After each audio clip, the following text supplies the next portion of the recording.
Sabi po nila, speech is silver, silence is gold.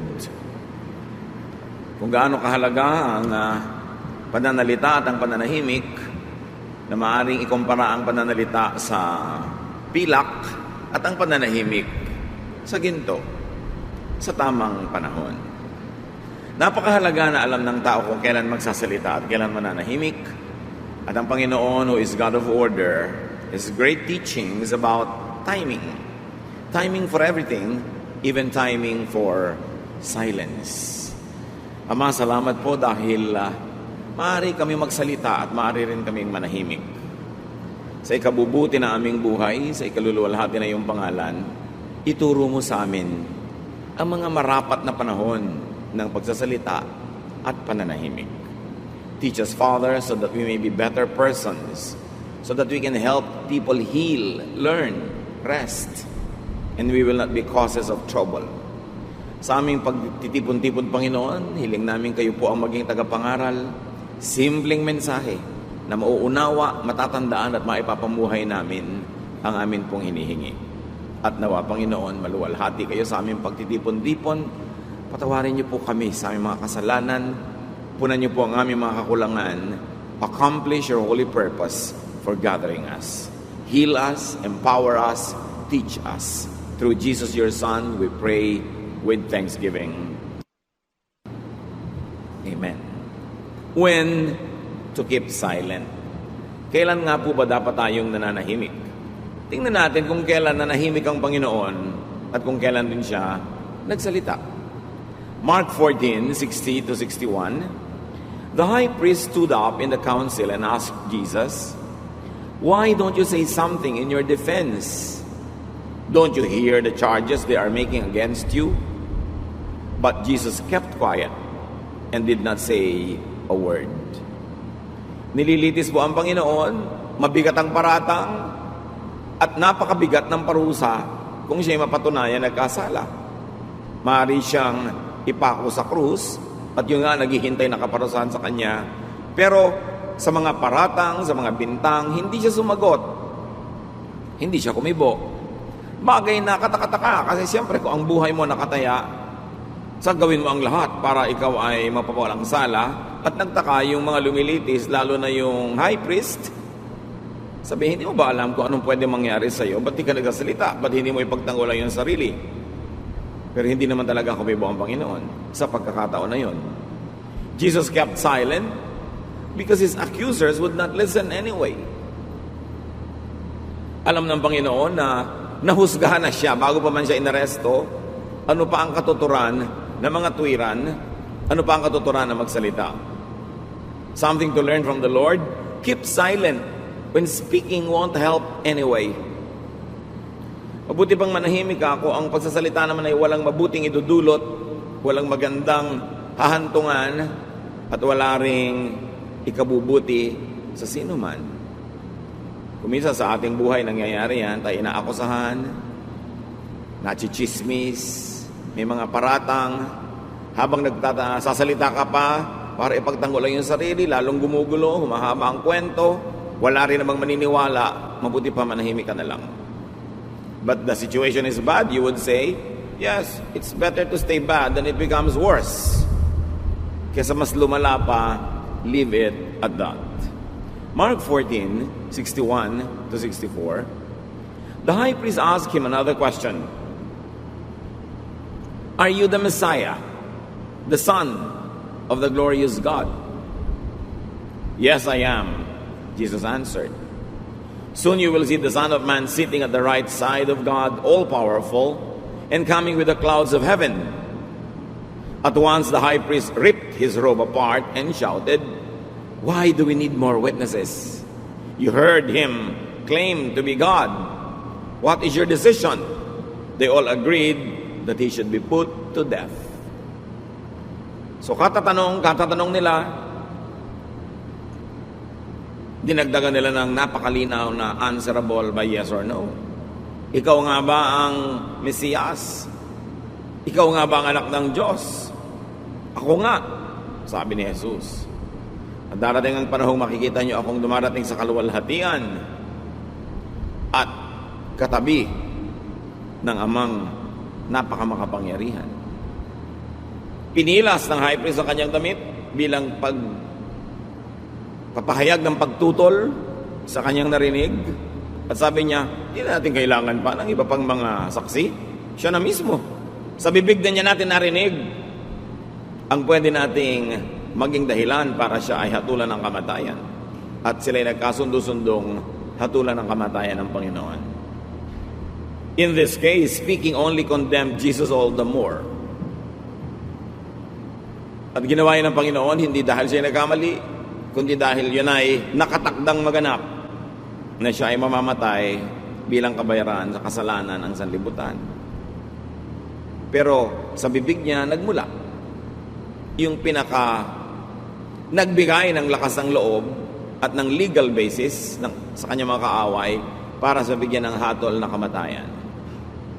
Sa ating case, na hindi naman nakatakda na tayo mapako sa krus, may mga panahong mas mainam pa rin manatiling nananahimik. Speaking, keep silent when speaking would only empower your opponent. Pag may nakasandal sa'yo, nananatili lang yung nakasandal habang nilalabanan mo, pero bubigay ka, tutumba rin siya. Pag may nagsasalita laban sa'yo, dumadami lang ang pag-uusapan kung sasagot ka rin. Pagka merong nagsabi, huy, sabi ni ganito ka raw. Pag may sinabi ka naman na, siya naman, ganon, makakarating yun sa kanya, magpapabalik-balik yung usapan, hindi matatapos. Kuminsan sa pagsasalita natin, lalo lang nagbibigay ng lakas ng loob sa ating kalaban, kaya manahimik na lang. Matthew 13:10-15. Jesus' disciples came to him and asked, "Why do you use nothing but stories when you speak to the people?" Jesus answered, "I have explained the secrets about the kingdom of heaven to you, but not to others. Everyone who has something will be given more, but people who don't have anything will lose even what little they have." So ang Panginoon ay nagtuturo, pero mga talinghaga, mga bugtong, mga kwento na hindi maintindihan ng maraming nakikinig. At nang tanongin siya kung ba't gano'n ang kanyang pagtuturo, sabi niya hindi naman talaga yan mauunawa nila, hindi nila tatanggapin at hindi yan para sa kanila. Magkakagulo lang pag naintindihan nila ang sinasabi ko. Kaya mabuti pa, ganyan lang marinig nila, yung hindi nila magagamit laban sa atin, and specifically laban sa akin. Nangyayari po yan mga kapatid, ang isang mangmang tuturuan mo ng mas mataas na karunungan, hindi niya maiintindihan, magagalit pa sa'yo. Napagkakamala ka pang masama. Verse 13, I use stories, Jesus continues, when I speak to them, because when they look, they cannot see. And when they listen, they cannot hear or understand. So God's promise came true, just as the prophet Isaiah had said.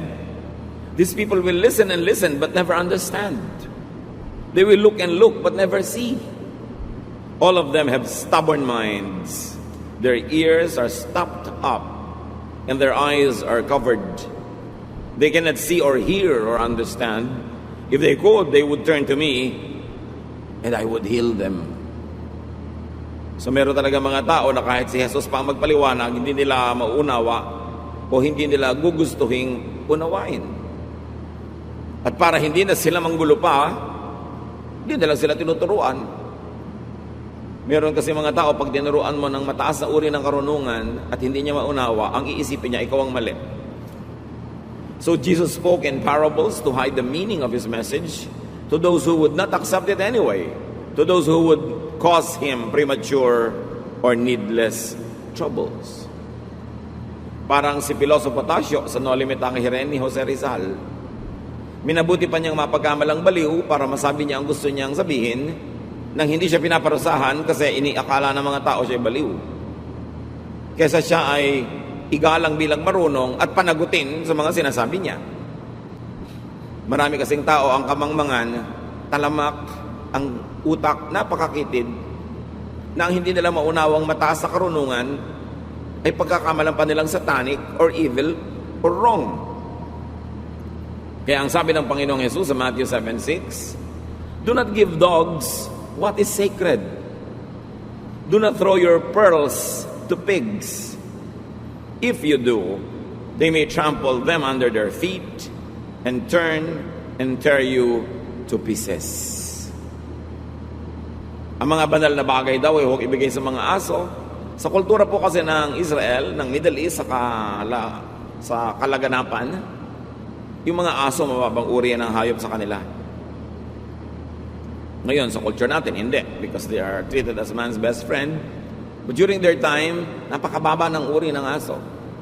At ang baboy, parehong mababa ang uri. At sabi ni Lord, yung mga perlas na mahalaga, binabayaran natin ng mahal, sinusuot, ikinukwintas, itinatago, itinatangi. Huwag na huwag mong maibigay sa baboy kasi hindi naman niya alam na mahalaga yon. Pagtatatadyakan lang niya ito, dudurugin at magagalit sa iyo dahil hindi naman niya makakain yung perlas, babalikan ka at ikaw pa ang sasakta ng mga baboy na ito.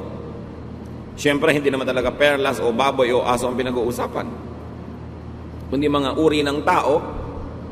Ang Panginoon na mismo ang nagsabi, huwag mong ipagkatiwala ang mga mahahalagang ideya, mga mahalaga, matataas sa katuruan sa mga aso at baboy. Sa mga taong makitid ang utak, sa mga taong walang nauunawa kundi yung mababa, yung kaning baboy, yung mga walang kwenta, yan ang kanilang gusto. Oras na tinuruan mo sila ng matataas sa karunungan, sa iyo magagalit. Kaya ang Panginoon mismo, hindi niya talaga itinuro doon sa mga alam niyang hindi naman makakaunawa ang matataas na bagay. At kuminsan yan ang pagkakamaling nagagawa nating mga tao, na ipagtitiwala natin na isang mahalagang sikreto sa isang makatiang dila at chismosa. Hindi niya kayang pigilan ng katinang dila, hindi siya dapat bigyan ng lihim. Merong mga sobrang kamangmangan, hindi kayang umunawa ng karunungan, huwag mo nalang turuan, magagalit sa iyo.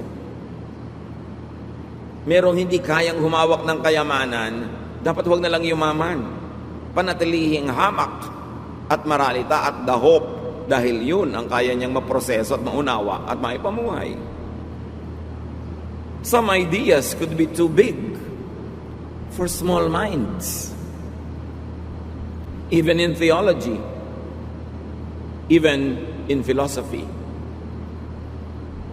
So be silent when speaking would only anger people with small minds.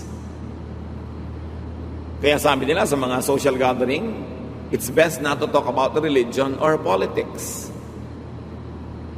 Kasi nagdi-dinner kayo, bigla kami makakaaway. Nagso-socialize kayo, biglang mauuwi sa pagtatalo. Kasi kung merong grabing magpaliit, magpakitid, magpaurong ng utak, yan ay political loyalty and religious belief. Ang bilis niya magpadilim ng utak. Ang bilis magpagalit. Kaya sabi, kung marunong ka, iwasan mo na lang yung mga topic na yan. Do not try to talk to the person who has already decided early on never to be converted. Kaya kahit yung mga sobrang maaalab sa pag-share ng mga salita ng Diyos, mararamdaman mo naman kung yung kausap mo, away lang ang pupuntahan, hindi makikinig, it's better to be silent. Jesus understands. Siya na mismo ang nagsabi, don't give your pearls to swine. So Jesus kept silent to let people believe what they want to believe in. Ayaw mo, di wag mo. Hindi mo duty i-convert lahat ng tao. Ang tungkulin mo lang ay bigyan sila ng pagkakataon ng paanyaya. Pero pag umaayaw, di wag mong ituloy. Sabi nga ni Lord, kung tinatanggihan kayo ng isang bayan, dito malikod kayo, ipagpag nyo lang yung paa, iwan nyo yung mga alikabok doon sa bayan na yun, huwag nyo nandalin sa iba, and move on to the next town. Kaya si Paul, bilang isang guro, na-realize din niya yan eh. Sabi niya sa 1 Corinthians 3:2, I had to treat you like babies and feed you milk. You could not take solid food, and you still cannot.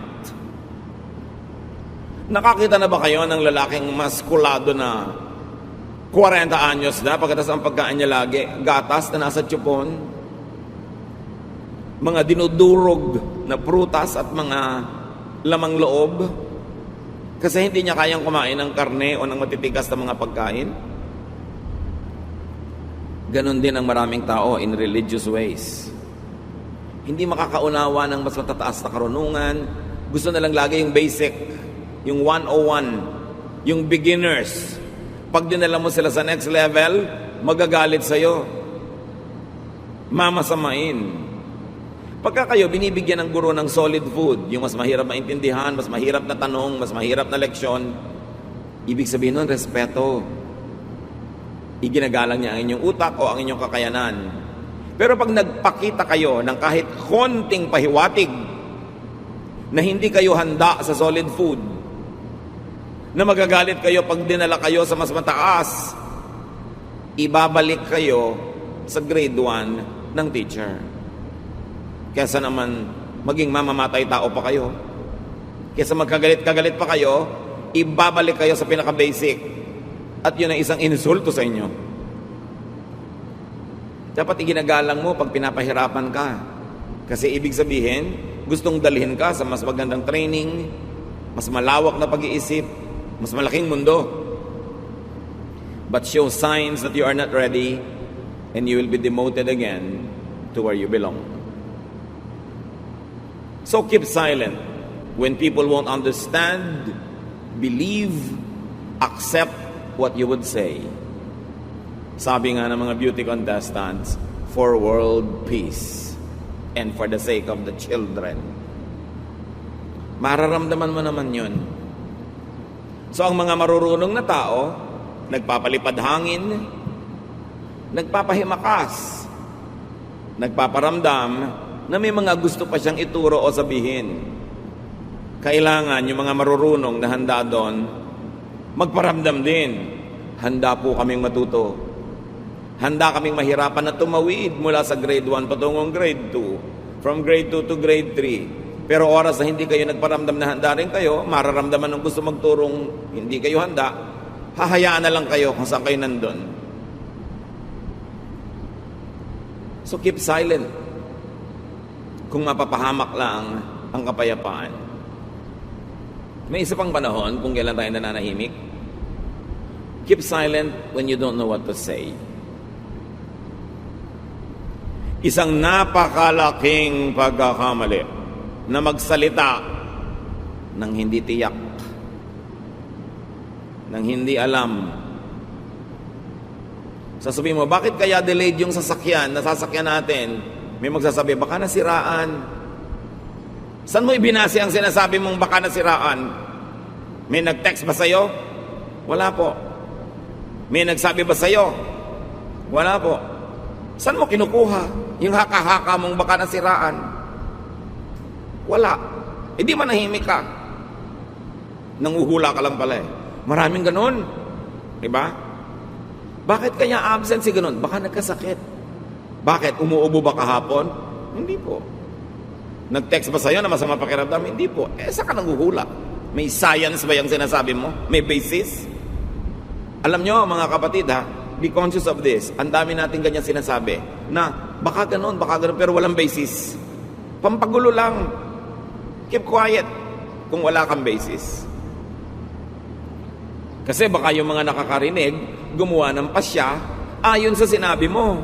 Huy, may sakit daw si ganon. Ha, talaga, mamaya cancer na yung sakit mo pag nagpalipat-lipat ng bibig. O sige, palitan na natin siya. Malala palang karamdaman. Yun naman pala, ayan, dumarating na, napalitan na kasi dahil sa kati ng bibig mong may sakit.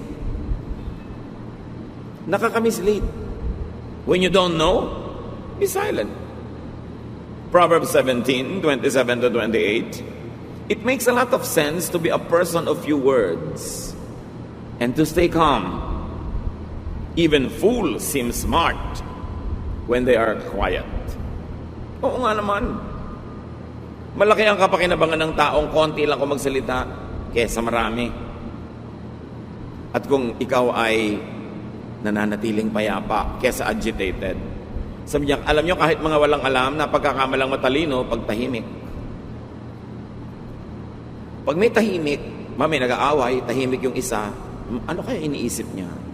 Siguro ang talino niya, ayaw niya kaming patulan. Naisip mo yun eh. Ano kaya ang iniisip niya? That we are beneath him? That's why ayaw niya magsalita? Pero may mga tao, oras na nagsalita, wala pang 5 words ang nasasabi. Naibuyang-yang na nila sa lahat, ang kawalang alam nila. At yun ang problema sa mga taong walang alam. Sa kawalang alam nila, hindi nila alam na idinidisplay nila na sa pagdadaldal nila, lalo nilang ibinibistong wala silang alam. Kaya ang sabi ng Biblia, manahimik. Baka sakaling mapagkamalang ka pang matalino. Kesa matiyak na hindi pala. Keep silent when speaking would only worsen the situation. When speaking would anger people, especially if they are already angry. Mga kapatid, umiwas kayo sa mga taong ginagalit kayo tuwing magsasalita sila. Tuwing may ibubulong sa inyo, ang nagiging effect sa inyo, nagagalit kayo sa kapwa, nagagalit kayo sa tao, nagagalit kayo sa sitwasyon, pampagulo yun ang buhay nyo. Ang dapat nating pahalagahan yung mga tao na pag nagsalita, tayo nakakalma. Tumatahimik ang loob natin. Nababawasan o nawawala ang galit. Iwasan yung laging makipag-usap sa nakakagalit pag siya ang nagsasalita. Na either sa kanya kayo nagagalit o nagagalit kayo sa iba. Be very, very careful with people who manipulate you into becoming angry at other people. Ngayon pa lang, isipin nyo, sino ang mga tao na pagkakausap ko, yung kagalit niya, mamaya galit na rin ako? O yung tao, hindi ko naman naririnig yung kanyang panig, pero nagagalit na ako dahil nabubulungan ako, itong taong to. May mga ganon. Mga padala ng impyerno para kayo guluhin. Kailangan, sinasala natin ang ating nadidinig. At yung mga tao na yung kakausapin nyo, kung sasagot, pabalang, nakakagalit. Kanina hindi kayo galit, pero dahil nagsalita siya ng pangit, galit na rin kayo, avoid such people. Sabi sa Bible, Proverbs 15:1, a kind answer soothes angry feelings, but harsh words stir them up. Ano kaya ang magic ng salita? Tunog lang naman yun, ha? Tunog. Pag pumasok sa tenga mo, pasok sa utak mo, biglang galit ka agad dahil sa nadinig mo. Kung ang bahay nilalagyan ng pinto, lock, rehas, screen, para huwag makapasok ang mga di dapat din may pinto, lock, rehas, screen ang ating tenga para hindi natin papasukin ang mga ideya na magpapagalit, magpapainis, sisira ng ating kalusugan at ng ating kaluluwa. At kung tayo'y sasagot, lalo sa galit, tiyakin ninyo na galit siya, pero nung nagsalita kayo, nabawasan ang galit o nawala. Hindi lumala ang galit.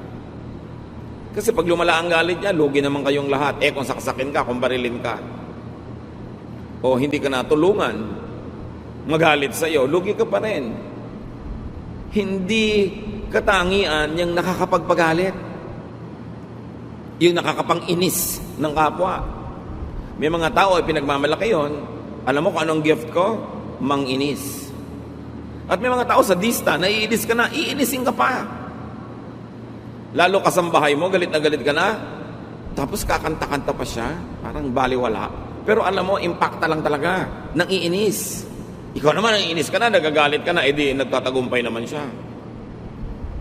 Lugi yung mga ganong tao, nang iinis, nang gagalit, tingnan lang nila ang buhay nila, history nila, track record nila, tad ng problema. Kasi hindi naman natutulog ang Diyos. Ayaw niya ng ganyan mga behavior. Yung bibig natin, ibinigay ng Diyos yan. Yung thought, yung sound waves, yung voice, para tayo maging tinig ng Diyos. Hindi tinig ni Satanas. Para pagbubuka ang ating bibig, blessing ang napapala ng nakikinig at hindi curse. So bantayan ang ating bibig at bantayan din yung mga bibig na nakakapagpagalit, iwasang makinig sa kanila. Proverbs 26:20, where there is no fuel, a fire goes out. Where there is no gossip, arguments come to an end. So may chismis. Paano mo mapapatahimik ang chismis? Huwag kang kumibo. Huwag kang sumagot. Kada kibo, kada sagot, kada pangangatwiran, kada pagganti, nagdadagdag ka lang ng panggatong, ng fuel dun sa apoy. Hahaba ang gulo. So manahimik. Ecclesiastes 3:1. Everything on earth has its own time and its own season. There is a time to be silent. Nawa magkaroon tayo ng karunungan na makilala ang tamang oras para magsalita, kumibo, mga tuwiran, at ang tamang oras para manahimik lamang. Kahit napakahalaga ng iyong mensahe, kung ang kaharap mo mga baboy, mga aso, huwag mo na munang ibigay dahil magagalit lang sila, magkakagulo lang, masihihirap pa silang kausapin later on dahil nagkaroon kayo ng hidwaan ngayon. Ipaghintay ng tamang panahon. Ang Espiritu ng Diyos na nasa ating puso ang magsasabing ito, magandang panahon. Kumisan, we misread the message of the Spirit. Magbibigay tayo ng salita, tapos naramdaman mo, ay, hindi pala tamang oras. Atras, retreat, be quiet. Huwag nang ipagpatuloy pa ang isang endeavor na walang uuwian kundi gulo. Lalo sa mag-asawa, sa magulang at anak, sa magkakapatid, yung malalapit sa buhay, maging magkakasama sa trabaho, iwasang magsalita ng nakakagalit. Iwasang magsalita ng nakakapagpalayo ng loob sa iyong kapwa. Kasi kahit sampalin mo yung tao, suntukin mo, galusan mo, matagal lang gumaling yung sugat, nabura ang peklat, nawala ang mga pasa. Pero kung salita ang ipinanakit mo, nauuna pang gumaling yung mga physical wound kaysa wounds that you inflict in the heart. Mas iniinda ng tao yung sakit sa dibdib na ginagawa ng masama at pangit na salita kaysa yung sakit ng katawan na maaari niyang makuha sa physical bugbog. Nakakalimutan yon, mas madali kaysa sa mga sugat dahil sa makati at matalas na dila. Ang taong hindi marunong mag-control ng kanyang dila ay talo, loser. Because there is no way you can win when you alienate people. When people hate you, or at least when people don't love you, you are a loser. Kaya talinuhan, ikontrol ang bibig, at manahimik kung yun ang mas kapakipakinabang. Ama namin sa langit, turuan mo kaming labanan ng isa sa mga pinakamalalakas na tukso sa buhay, at yun ay yung dumaldal. Magsalita ng pangit, manakit ng kapwa dahil sa salita, manumbat, manginsulto, mangcriticize, mangchismis, mga gawa ng kadiliman na dapat ay wala o unting-unting nawawala sa buhay ng iyong mga anak. Teach us to watch our tongues, our language. Mapili namin ang mga topic na pinag-uusapan o sinisimulang pag-usapan o sinasalihan. Mapili namin kung kailan mananahimik. Pagbulay-bulayan natin mga kapatid ang napakasimpleng katotohanan pero pinakamalakas sumira ng mga relasyon, ang pagsasalita ng wala sa lugar. Lord, in silence, deal with your people. Patawarin niyo po kami kung meron kami mga kasalanan na sasaktan dahil sa aming pananalita. Patuloy mo kaming gawing marunong so we may recognize the golden opportunities to be silent. Ponder on these words. Be with the Lord for a while. Pagbulay-bulayan natin ang kahulugan nito sa ating buhay.